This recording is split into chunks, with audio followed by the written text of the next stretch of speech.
이제 이번 부가가치세 신고서 문제를 보도록 할게요. 자, 다음 자료 이용하여 두타전자의 2020년 이익이 확정신고 기간에 대한 부가가치세 신고서를 작성하시오. 단 부가가치세 신고서 이외의 부속서류 및 과세표준명세 입력은 생략하며 신고서 작성을 위한 전표 입력도 생략, 세부담이 최소화되도록 작성하시오. 자, 그럼 자료들을 먼저 분석하면 우리 제품 매출 세흥예안서 발행한 거는 뭐 전부 다 과세 매출이죠. 그래서 뭐 부가가치 신고서에 1번 칸에다가 입력을 하면 되겠네요. 일단 분석부터 전부 다 할게요. 두 번째, 신용카드로 결제한 제품 매출은 우리는 과세에 신용카드 현금 영수증 적혀있는 3번 칸에다 쓰면 될 거고, 과세거래니까. 내국 신용장에 의한 재화 공급은 영세율 전자세금계산서 발행한 거니까 우리는 영세율의 세금계산서 5번 칸에 쓰면 될 거고, 다음 재화의칙 수출은 영세율이고 세금계산서 당연히 미발급했겠죠. 그럼 영세율의 기타 6번 칸에 쓰면 될 거고, 대손 확정된 매출 채권, 이번엔 대손을 우리가 당했죠. 그럼 세액 공제를 받아야 되니까 공제 빼기 위해서 매출세액에서 마이너스 200만원이다 라고 쓰면 되겠죠. 그럼 8번 칸에 마이너스 200이라 쓰고, 다음 매입에서는 우리 원재료 매입한 거 세금계산서 수취한 거, 이거는 우리 10번 칸에다가 써주면 되겠죠. 일반 매입에 세금계산서 일반 매입에 10번 칸에다 쓰고, 법인카드로 구입한 원재료, 이건 신용카드 매출전표 수령금액 합계표 적혀있는 곳에 우리 41번 칸에 일반 매입 쪽에 800에 80 써주면 되고, 거래처 접대용 선물 매입한 거 있네요. 자, 이거는 우리 세금계산서 받은 거니까 지금 원재료 매입 10번에 세금계산서 일반에 얘도 같이 합쳐줘야 되겠죠. 합쳐서 뭐 나중에 입력할 때 1억 5,770만원이다 라고 써주고, 넣어주고 나서 얘는 공제받으면 안되니까 우리는 16번 클릭해서 위에 50번 칸에 공제받지 못할 매입세액에 770만원에 77만원 쓸 거고, 두 번 써줄 거고, 10번하고 50번에. 다음 원재료 매입한 거 있는데 예정신고 누락분이며 세금계산서는 정상적으로 수취했대요. 그러면 38번 칸에 예정 누락분 매입 세금계산서에 우리는 900에 90만원 써줄 거고, 부가가치세 신고는 홈택스에 전자신고하기로 한다. 그럼 우리 전자신고 세액공제에 만원 써줄 거고, 전자세금계산서 발급시 국세청 전송도 정상적으로 이루어졌다. 발급했대. 그럼 우리는 부가가치세법상 가산세는 없다는 표현을 이렇게 표현을 해준 거예요. 자, 그럼 이제 이거 가지고 입력을 하면 먼저 부가가치세 신고서에 이익이 확정으로 들어가고, 자, 첫 번째에 제품 매출하고 세금계산서 발행한 건 1번 칸에 2억원의 별도, 다음 신용카드 과세 매출한 거는 여기에 6천만원에 600만원 3번 칸에 써줄 거고, 다음 내국 신용장에 의한 재화의 공급은 영세율 세금계산서 여기 5번 칸에 써줄 거고, 재화의 칙수출은 우리는 영세율 기타에 1억 2천만원에 우리 0원으로 6번 칸에 써줄 거고, 대손이 확정된 거는 8번 칸에 마이너스 200만원으로 마이너스로 여기에 써줄 거고, 다음 원재료 매입한 거는 1억 5천만원에 1,500만원 여기 10번 칸에 써줄 거고, 법인카드로 원재료 구입한 거는 여기 41번 칸에 800만원에 80만원 이렇게 써줄 거고,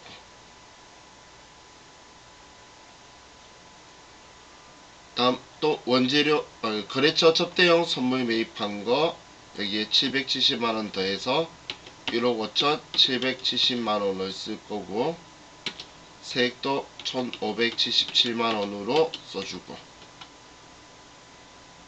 그리고 공제받지 못할 매입세액에 50번 칸에 770만원 70만원 이렇게 써줘야 되겠죠. 여기에도 쓰고, 그리고 여기에도 쓰고, 불공제는 두 번 입력한다라고 했어요. 불공제는 두 번 써줄 거고,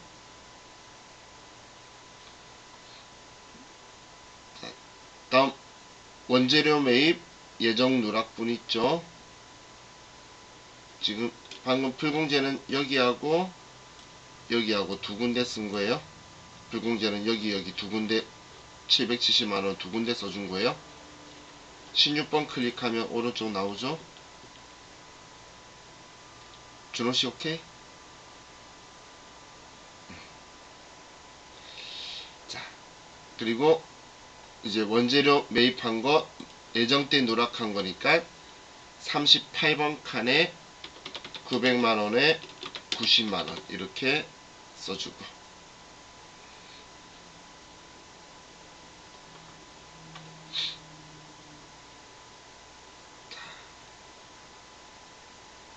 그리고 우리 기타에서 전자신고 세액 공제는 18번이 클릭 안되니까 19번 클릭해서 54번에 만원이라고 써주고,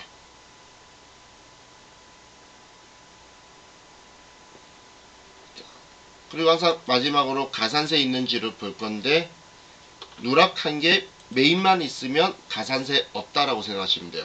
지금 제가 가산세 없다고 말한 건 국세기본법상 가산세는 없다.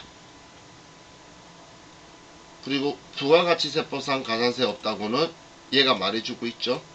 부가가치세법상 가산세는 생리안서 발급 전송 가산세잖아. 근데 정상적으로 잘 이루어졌대요. 그러면 지금 이번 거는 이렇게 작성하고 저장하면 얘는 끝나는 거죠.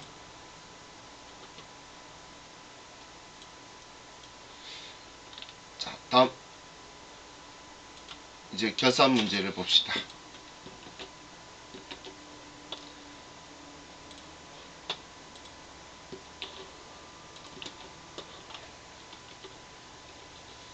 (1번) 2020년 2기 부가가치세 확정신고와 관련하여 부가가치세 대급금 1200만원 및 부가가치세 예수금 2000만원 그리고 전자신고 세액공제 만원이 발생하였다. 부가가치세 관련 회계 처리하시오. 납부세액의 경우 미지급세금, 환급세액의 경우 미수금, 전자세액 공제액은 자비익으로 처리하시오. 자, 이런 문제 나오면 항상 먼저 위치를 잡을 때 부가세 예수금은 예수금 부채인데 지워줘야 되니까, 정리하는 분계는 지워주니까 차면에 부가세 예수금이 될 거고, 대변에 부가세 대급금이 될 거고. 자, 이 위치는 기억해야 되죠. 부가세 정리하는 분계는 항상 부가세 예수금, 부가세 대급금. 평소에 대변에 있던 거 지우기 위해 차변에 온 거예요. 얘는 평소에 차변에 있던 거 지우기 위해서 대변으로 온 거예요. 그럼 문제에서 알려준 자 부가세 예수금은 2000만원이고 부가세 대급금은 1200만원이고, 그럼 이것만 가지고 봤을 때는 800만원을 납부해야 되는데 전자신고세액공제 만원 빼고 799만원만 납부할 거죠. 그럼 대변에 전자신고세액공제에 대해서 우리 전자신고세액공제 줄여줄 거, 지워줄 수익인식해야 되겠죠. 문제에서 자비익이라고 처리하라 그랬고, 예, 만원 빼고, 그럼 차이 나는 나머지 799만원은 우리는 미지급 세금으로 처리를 해줘야 되겠죠.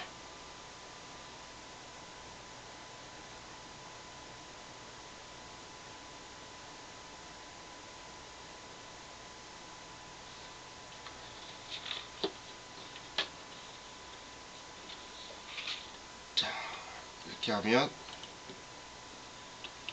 자, 이거 끝났고, 다음 두 번째, 당사는 부동산 임대업을 하고 있다. 11월 1일 임차인으로부터 6개월치 임대료 120만원을 미리 받고 수령일의 전액 임대료 수입 매출로 계산하였다. 단 월할 계산으로 하며 회계 처리 시 음수로 입력하지 말 것. 자, 그럼 이번에는 우리가 회계 처리를 임대료 수입 매출로 계산했다라고 적혀 있죠. 자, 이 말은 무슨 말이냐면 임대료 영업외 수익이 아니고 400번대인 임대료 수입으로 계산했다는 거예요. 결국은 수익은 수익인 거야. 근데 계정 과목을 영업수익으로 처리했다는 이야기예요. 우리 어차피 이연에서는 회계 처리했던 거 그 반대로 취소해주죠. 그럼 얘는 수익 취소를 해줘야겠네요. 이연 때 회계 처리했던 거 찾는 이유가 그 반대로 뒤집어 줄 거니까 차변에 임대료 수입이 될 거고, 그럼 대변에 이 임대료 수입 취소하는 목적은 내년 수익을 인식하는 거니까 내년 수익은 선수 수익이 되겠죠. 선수 수익. 자, 그럼 내년의 수익을 생각해보면 6개월치 임대료가 120만원이라는 것 1개월치가 20만원이란 이야기죠. 그죠? 그럼 20만원씩 내년께 4월달까지네요. 그러면 80만원이 내년 임대료인 거죠. 그럼 내년 임대료가 80만원이니까 임대료 수입을 지금 80만원 취소해 주는 거고, 대변에 이 80만원은 미리 받은 내년 거 미리 받은 수익이다라고 선수 수익 처리해 주는 거예요.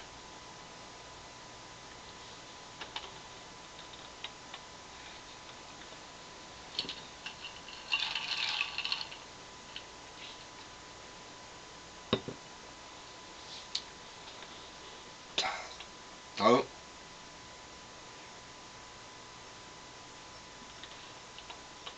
3번. 아래에 제시된 자료를 토대로 당초에 할증 발행된 사채의 이자 비용에 대한 회계 처리를 하시오. 이번엔 할증 발행된 사채의 이자 처리를 하란 이야기죠. 자, 그럼 우리는 이자를 주면 차변의 이자 비용이고, 여기 보통예금으로 이체된 대변의 보통예금이고, 자, 할증이면 사채 할증 발행 차금을 생각해야 되겠죠. 사채 할증 발행 차금은 생각하면 차변으로 와야 돼요, 대변으로 와야 돼요.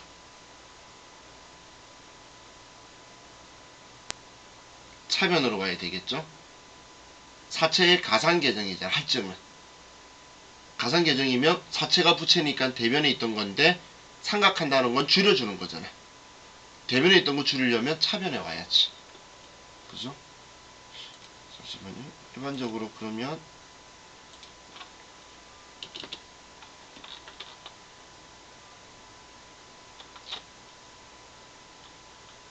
여기에 보시면 사채 할증 발행 차금이 보이죠? 장부에 할증 발행 차금 사채 장부에 보면, 그럼 잔액이 대변에 있잖아요.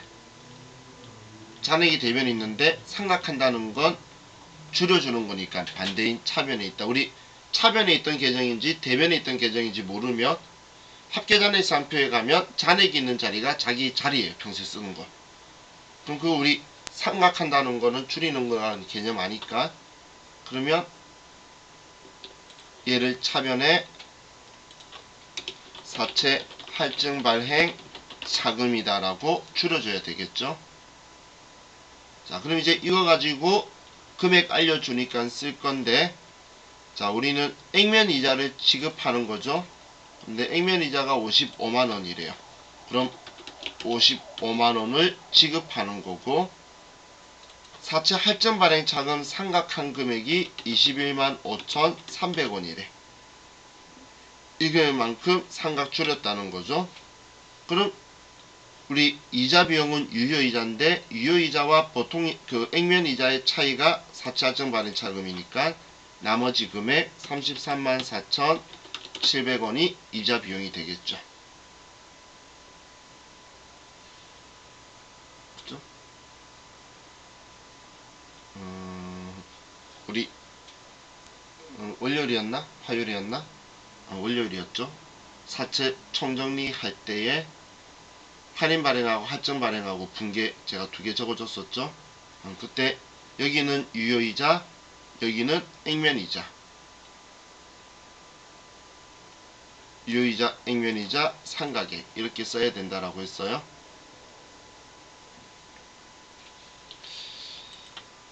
자, 다음 4번 문제.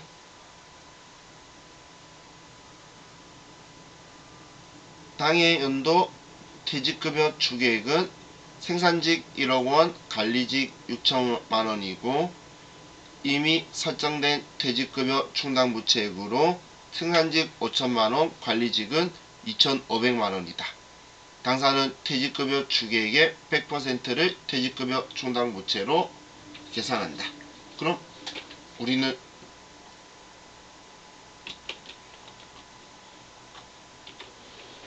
자동예산 해도 되고 수동예산 해도 되는데, 생산직 거는 우리가 추가해 줘야 될 금액이 5천만원이고 추계액이 1억인데 충당부채 잔액이 5천만원이니까 5천만원 대주면 되겠죠. 우리 항상 추계액으로 만들어 주는 거니까. 얘는 6천만원인데 2,500 있으면 3,500만 더 보충해 주면 되겠네요. 우리 보충해만 쓰면 되죠. 이걸 만약에 수능 계산한다면 퇴직급여 500번대하고 퇴직급여 800번대하고 이렇게 분리할 거고, 500번대는 5천만원을 보충할 거고 800번대는 3,500만원을 보충할 거고, 그리고 이 돈을 퇴직급여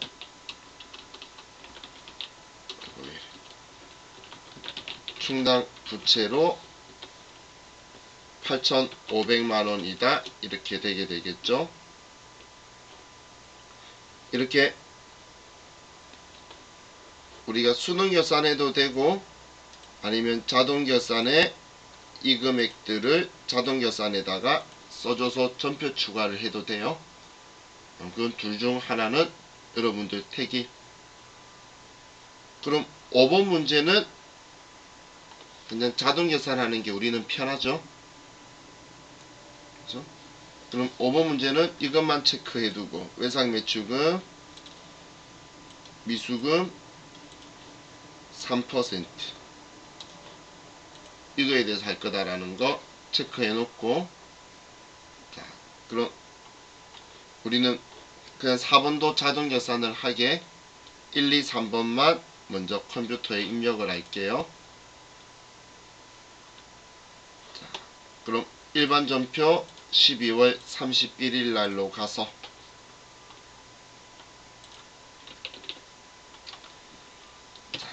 차변에 부가세 예수금이 2천만원이고 대변에 부가세 대급금이 1,200만원, 자비익이 만원, 미지급 세금이 790만원이다. 차변에 임대료에서 매출이라는 것 400번대라는 거예요. 임대료 수입 400번대 임대료 수입이 80만원 취소하고 선수 수입 80만원이다. 다음 이자를 보통 예금에서 사채 이자 지급은 액면 이자를 지급하고 사채 할증 발행 자금으로 우리는 21만 5,300원 삼각하고, 그럼 나머지가 유효이자가 되는 거고, 자, 이렇게 수동결산을 항상 먼저 하고 나서 우리 결산자료 입력 메뉴에 들어가야 되죠.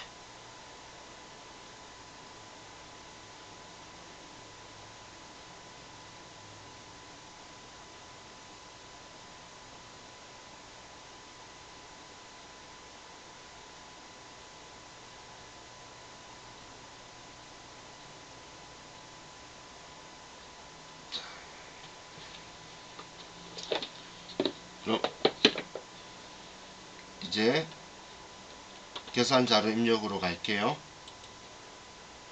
그럼 결산자료 입력 메뉴로 가서 1월부터 12월 되도록 해서, 방금 저는 퇴직금에 대해서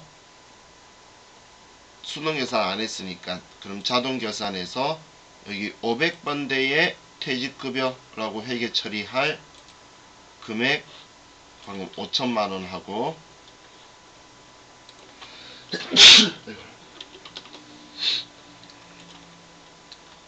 다음 아래에 급여 아래에 있는 800번대의 퇴직급여라고 처리할 거 3,500만원 하고,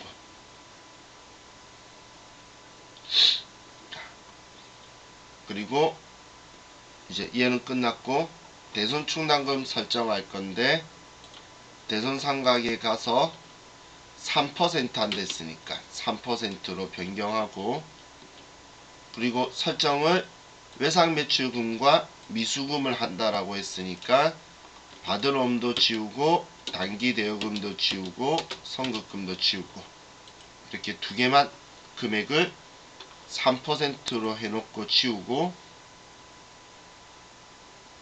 지금 문제상 항상 설정하라고 하는 것만, 대손충당 설정하라고 하는 것만 설정을 하는 거예요. 자, 이렇게 하고 결산 반영한 후에 이제 우린 전표 추가를 눌러서 자동 결산 붕괴 완료를 해주면 되겠죠.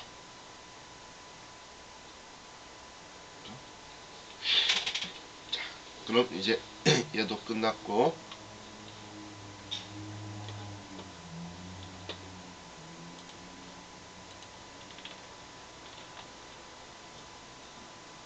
다음 이제 원천징수 문제로 갈게요.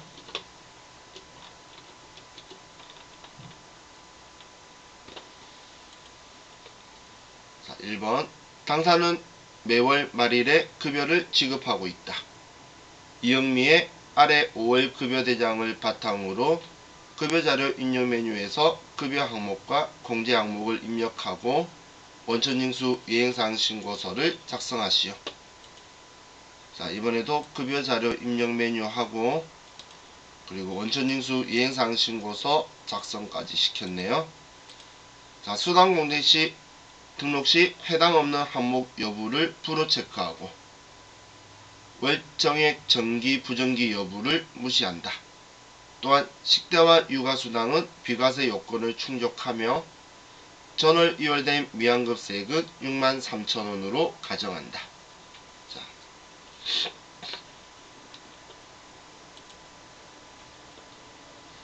그럼 있는 항목이 기본급 월차수당, 상여, 식대, 월차수당, 육아수당 이렇게 되어 있네요.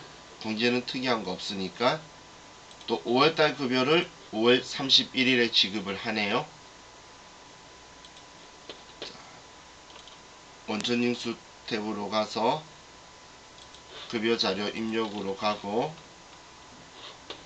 먼저 수당공제에서 기본급 그대로 쓸 거고, 월차수당도 그대로 쓸 거고, 상여, 다음 식대 비과세 맞다라고 했고, 그리고 육아수당 비과세라고 했죠.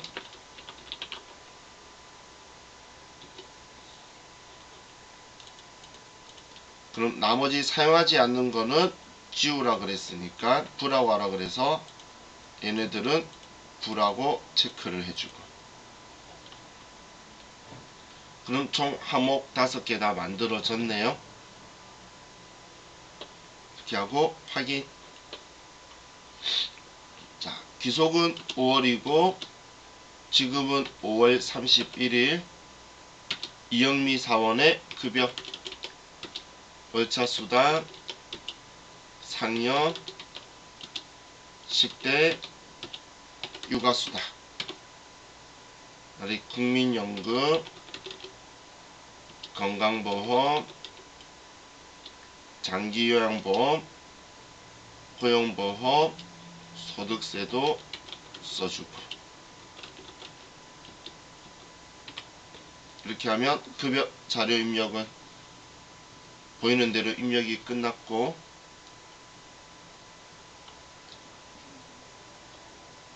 다음 원천징수 이행사항 신고서 열어서 5월달 급여니까 귀속기간은 5월, 지급이 5월 31일이니까 지급기간은 5월. 그렇게 해서 자, 얘 불러와져 있죠. 그리고 전월 위안급세액의 금액 문제에서 63,000원. 여기 전월 위안급세액은 그냥 지방소득세 있는 경우 빼는 거 말고는 특이한 거 없이 그냥 12번에 써주기만 하면 되죠. 자, 이렇게 입력 끝났으면 창 닫으면서 저장하시면 이번 문제도 끝이 났네요.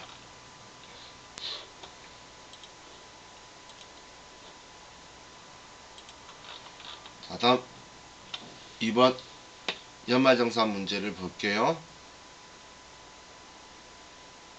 자, 다음에 연말정산 관련 자료를 보고 사무직 사원 최민상의 세부담 최소화를 위한 연말정산 추가자료 입력 메뉴에 연말정산 탭을 입력하시오.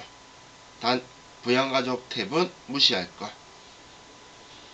자, 그럼 부양가족 탭은 무시하라고 되어 있는데, 그럼 가족에 대한 정보가 아래 추가자료에 있네요. 자, 부양가족의 배우자는 40세 소득 없다. 나이 제한은 없으니까 기본문제 대상 되겠네요. 소득 없으니까 배우자는 되고, 자녀는 5세에 소득 없다. 문제 없죠.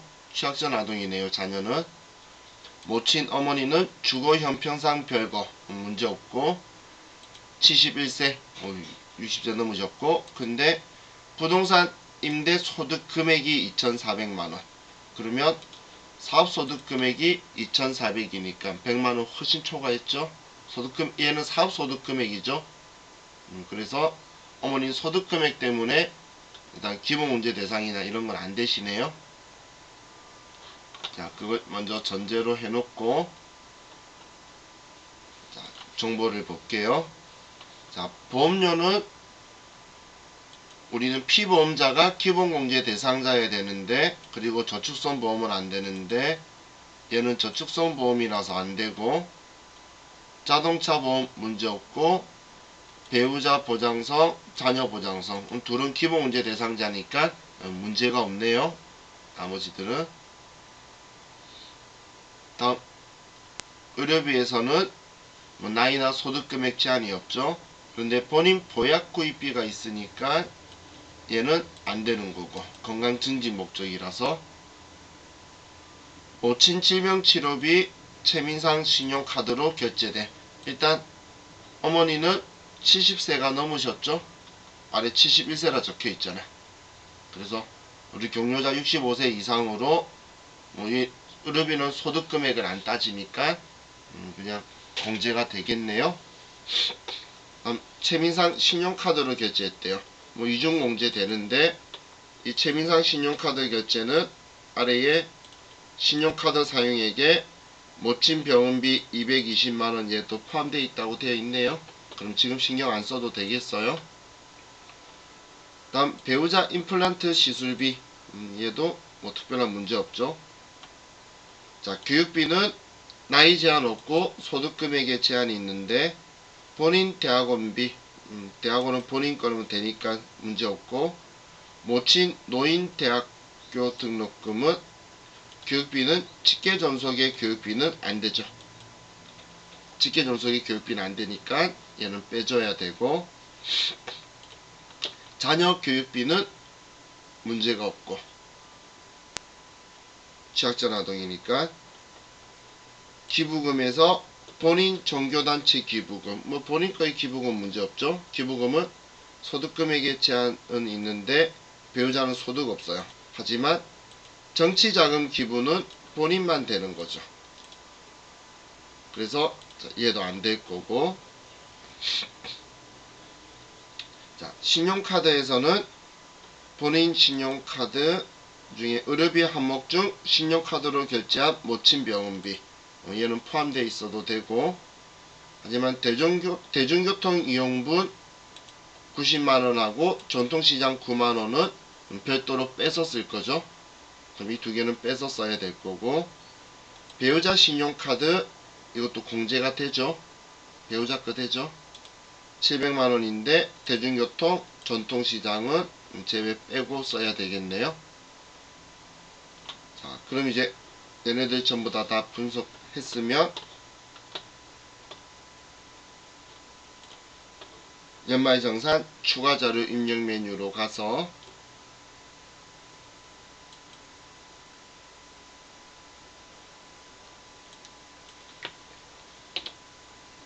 이번에는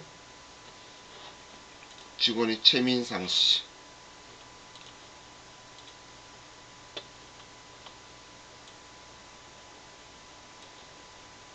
그럼 첫 번째 보험료는 저축성 보험은 안 되는 거였고, 본인 자동차 보험, 배우자 보장성 보험, 자녀 보장성 보험, 자, 이렇게 합치니까 151만원이 보장성 보험 일반에 써주면 되겠네요. 그냥 3개 더한 거예요.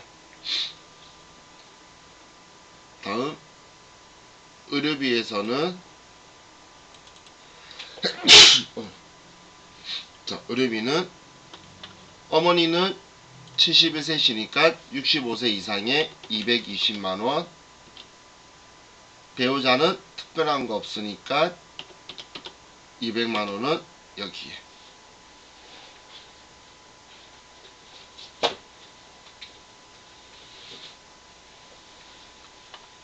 자, 다음 교육비는 본인 대학원은 본인 전액에 600만원이라고 쓰고, 자녀는 취약전 아동으로 가서 100만원 써주고,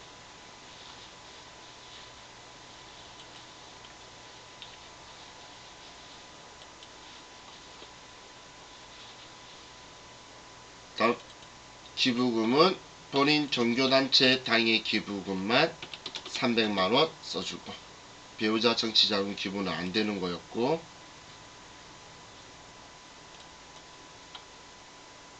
다음 신용카드로 가서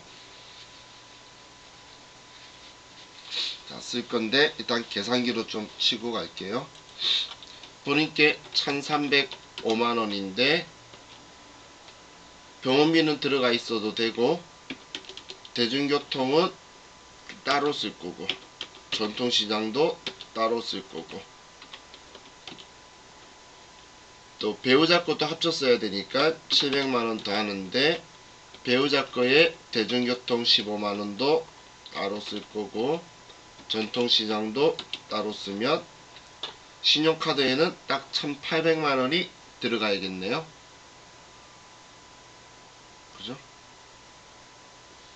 그냥 1305만원하고 700만원에다가 방금 우리 대중교통 전통시장들을 둘이 걸 뺀 거예요. 지금 계산기 쓴 거는. 그럼 전통시장하고 대중교통 따로 쓸 거잖아요. 그래서 그냥 빼기만 한 거예요. 그럼 1800만원을 신용카드에, 여기서 계산기가 안 열려서 제가 쓴 거였어요.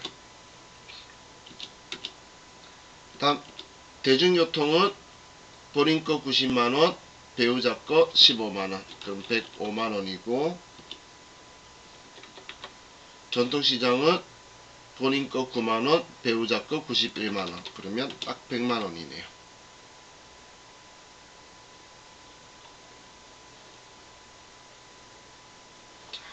이렇게 하고 확인하면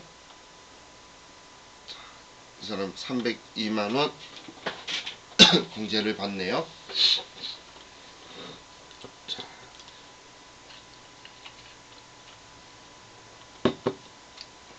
이렇게 하면 실기 문제는 끝났고, 자 이제 이론 문제로 갑시다.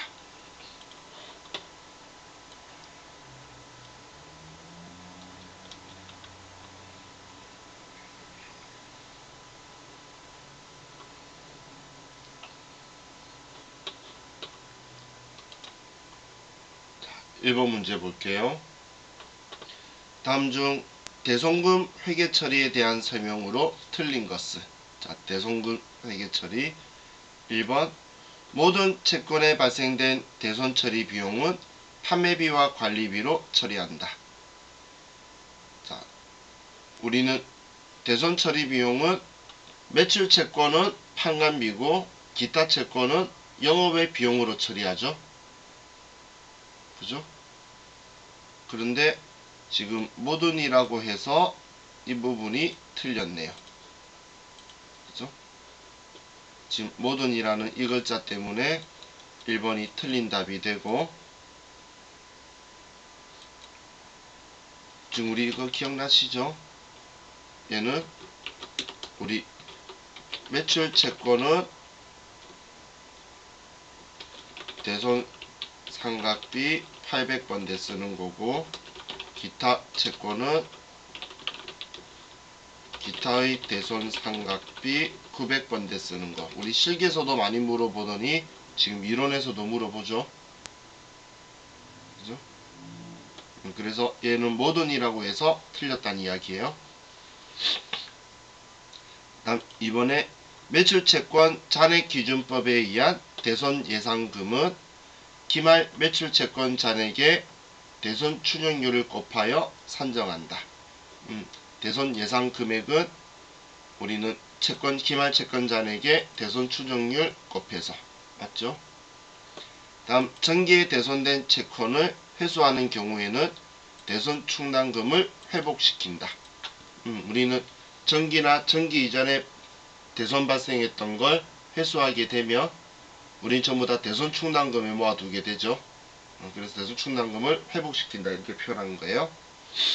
자, 대손 발생 시 대손 충당금 잔액이 있으면 먼저 대손 충당금과 상계한다. 맞죠? 우리는 대손 발생하면 처음 해야 될 일이 대손 충당금 잔액을 확인하잖아. 먼저 상계하려고. 그래서 4번도 맞네요. 틀린 건 확실히 1번. 자, 2번. 다음 중 유형자산에 대한 설명으로 틀린 것은? 1번 유형자산은 재화와 용역 등의 생산 및 판매 관리 활동에 사용하기 위한 비화폐성 자산이다. 유형자산은 우리는 생산이나 판매 관리 활동에 쓰기 위해 쓰는 비화폐성 자산, 맞죠? 기계장치 뭐 이런 것도 다. 그럼 이번에 유형자산의 취득 시 국공채를 매입하는 경우 매입가액을 자산가액에 합산한다. 맞나요?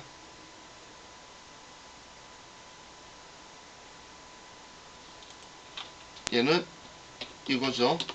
이 국공채의 매입 가격에서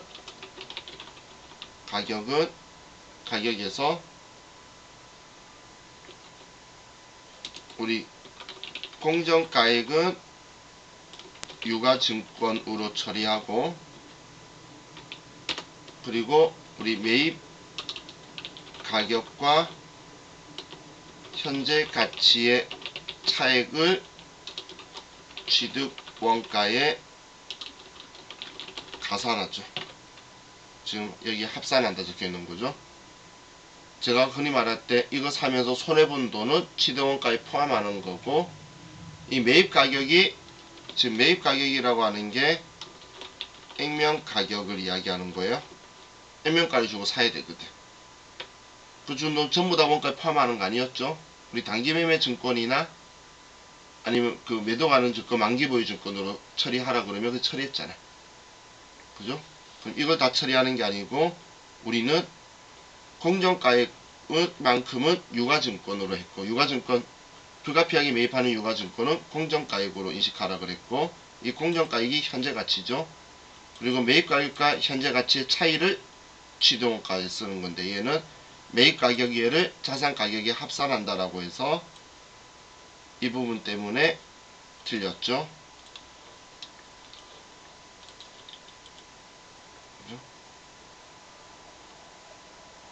쉽게 말하면 지역개발 채권 사면서 손해본 돈만 취득원가에 포함한다는 이야기예요.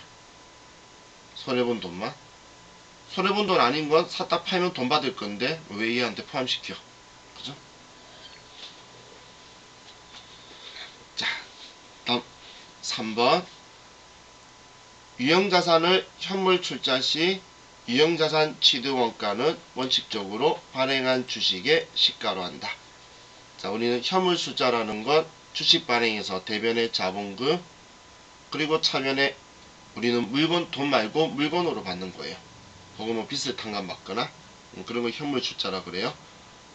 그럼 우리는 그만큼은 우리는 주식 발행에서 돈 받아서 그 물건을 사거나 그 빚 갚았다 볼 거니까 주식의 시가만큼 우리는 발행하면 돈을 받겠죠. 그래서 그 취득원가는 시가로 보는 거예요. 다음 4번. 동종자산을 교환하는 경우에는 동종자산이네요. 유형자산 처분 손익이 발생하지 않는다. 그럼 동종자산 교환은 제공한 자산의 장부가액을 쓰니까 우리 손익이 발생하지 않는 거래라고 했죠. 동종자산 교환은 장부가액 써서 그래서 동종자산 교환은 처분 손익이 발생하지 않는다. 맞죠? 이종자산 교환은 제공한 자산의 공정가액을 쓰니까 우리는 금액이 발생을 하죠. 자, 그래서 얘도 맞고 틀린 답은 2번.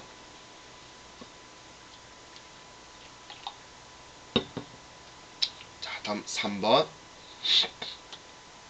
주식회사 우리가 보유한 다음에 유가증권을 단기매매 증권으로 분류하는 경우와 매도하는 증권으로 분류하는 경우 2020년에 계상되는 단기손익의 차이 금액은 얼마인가? 그럼 지금 단기매매 증권 평가손익은 영업외 손익으로 처리할 거고, 매도하는 증권 평가손익은 기타 포괄 손익 누계액으로 처리할 건데, 그럼 얘는 수익비용이니까 단기 손익에 영향을 미치겠죠. 매도하는 증권은 그냥 영향 안 미칠 거잖아요. 지금 그럼 그냥 한마디로 평가한 거에 대한 차이를 물어본 거예요. 그럼 지금 산 게 주당 10,000원에 샀는데 기말 공정가치가 1,500원이면 주당 500원의 차이가 나죠. 500원. 그럼 500원당 500원씩인데 1000주면 50만원. 그럼 단기매매 증권은 50만원 영업의 수익 처리할 건데, 매도하는 증권은 매도하는 증권 평가의 기타 포괄 손익 누계액 처리할 거니까 그냥 50만원 차이 나겠네요. 그죠? 얘는 단기 순이익이나 순손실에 영향을 아예 안 미치잖아. 바로 재무상태표로 가려내죠. 자본이니까. 그죠? 기타 포괄 손익 누계액은 자본이니까 여기에 영향을 안 미칠 거니까. 자, 다음 4번. 다음은 재고자산에 대한 설명이다. 가장 옳지 않는 것은 1번. 할부 판매 상품의 경우 대금이 모두 회수되지 않더라도 상품의 판매 시점에서 판매자의 재고자산에서 제외한다. 자, 우리는 할부 판매인 경우에는 돈을 받았다 안 받았다 상관없이 우리 재고자산에서 제외를 해야 되죠. 할부 판매도 이제 내 거 아니잖아. 그죠? 그렇기 때문에 자 우리 재고자산에서 뺐거든 제외한다. 맞는 이야기고. 자 2번 재고자산의 매입 원가는 매입금액의 매입운임, 하용료, 보험료 등 취득 과정에서 정상적으로 발생한 부대 원가를 가산한 금액이다. 매입운임, 하용료, 보험료 뭐 문제 되는 거 없죠? 그러니까 자 얘는 맞고. 다음 3번에 선적지 인도 조건인 경우 판매되어 운송 중인 상품은 판매자의 재고자산에 포함된다. 선적지 인도 조건은 선적지에서 구매자한테 넘겨버린 거죠. 그죠? 그러면 매입자의 재고자산이죠. 판매자가 아니고. 여기는 판매자의 재고자산에 포함된다라고 해서 이 부분이 틀린 거죠. 얘는 매입자의 재고자산에 포함되는 거죠. 자 다음 4번 재고자산 장부 수량과 실제 수량의 차이에서 발생하는 감모 손실인 경우 정상적으로 발생한 감모 손실은 매출 원가에 가산한다. 우리 감모 손실에서 정상 감모 손실은 매출 원가에 가산하고 비정상 감모 손실은 영업 외 비용으로 처리하고. 그래서 3번이 틀린 거죠. 4번은 맞고. 자 다음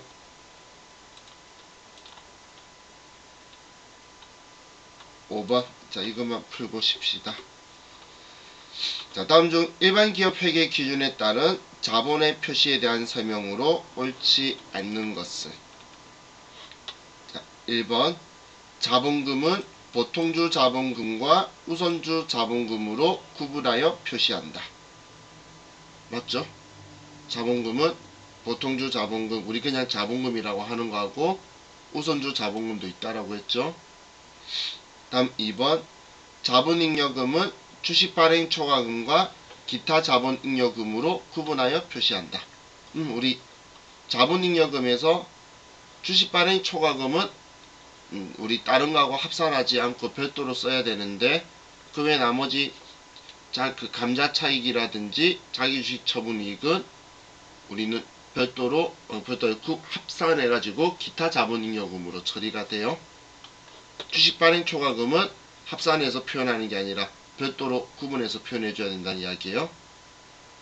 다음 자본 조정은 근데 주식 할인 발행 차금이 아니고 자기 주식을 별도로 처리하고 나머지를 다 합산해서 우리 기타 자본 조정으로 표현을 할 수 있어요. 그래서 자기 주식은 별도 항목으로 구분 표시해야 되고, 여기까지도 잘 모르겠다 하더라도 4번을 보시면 기타 포괄 손익 누계액은 법정적립금, 임의적립금, 미처분 이익잉여금으로 구분하여 표시한다. 이건 뭐죠? 이익잉여금이죠. 근데 기타 포괄 손익 누계액이래. 이건 평가랑 환산하는 거잖아. 그래서 얘는 틀린 거죠. 그래서 답은 4번이 틀렸다.